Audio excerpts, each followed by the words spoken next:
देखु दुखर सहित कहवाक पड़ुछि जे सरकार मात्र 90 दिन है आसी 90 दिन भितर ओडिशा रे नारी निर्यातना ओडिशा रे दुष्कर्म हत्या अपराध बढ़ी बढ़ी चलछि। जो समय माने विरोधी दल रे थिले एई कथा कहिकरी शासक दल बिजु जनता दल को से बारंबार विरोध करते निकट रे श्वेतपत्र प्रकाश पाई सही सरकार यही सरकार ही श्वेतपत्र प्रकाश कर जो स्पष्ट भाव में उल्लेख रही विगत 3 वर्ष धरी ओडिशा रे दुष्कर्म एवं हत्या कमी बढ़ी ना एवं ओडिशा गोटे शांतिपूर्ण राज्य भाव में थिला देखा जाउची 90 दिन भितर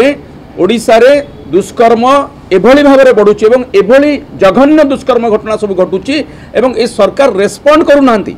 जेभली भाव में रेस्पॉन्ड रही ताकू ही आम विरोध कलु। रेमुणा बालेश्वर जिला मो निज जिला रेमुणार जो घटना 3-4 दिन 5 दिन तले घटी गोटे 9 वर्षर आदिवासी नाबालिका को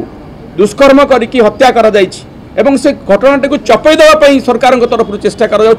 ना कि यही घटना जमी भाव जीवा कथा पीड़िता पाखक सांत्वना देवाई जीवा कथा पीड़िता पाखक सरकार तरफ क्षतिपूरण राशि दवा कथा से कथा करने बदल में केवल एक्यूज को अरेस्ट कर बसी जाइछन। ता व्यतीत नाक्टीदल घटना घटी भुवनेश्वर में घटी भद्रक रे घटी ये सबू उदाहरण आम देलु एवं जनईदेलु सरकार को आपण उत्तरदायी हूँ एभली पुलिस जो मनोबल से 90 दिन भितर करिसेंती पुलिस उदासीनता आम देखुचु सरकार उदासीनता आम देखुचु केवल रंग परिवर्तन और नाम परिवर्तन सरकार चलछि किंतु जो असल घटना रेस्पॉन्ड करने कथा करूना ताकू ही आम विरोध कलु सरकार को सचेतन कलु एवं आगामी दिन में ए संपर्क में सरकार जदि सचेतन होकर पदक्षेप नने नारी मानक सुरक्षा दबा नाबालिका मानकर सुरक्षा दबा आमर झील बोहू मान सुरक्षा दवा को पदक्षेप नने बिजु जनता दल गृह भितर और गृह बाहर या विरुद्ध दुर्बार आंदोलन गढ़ी तोड़।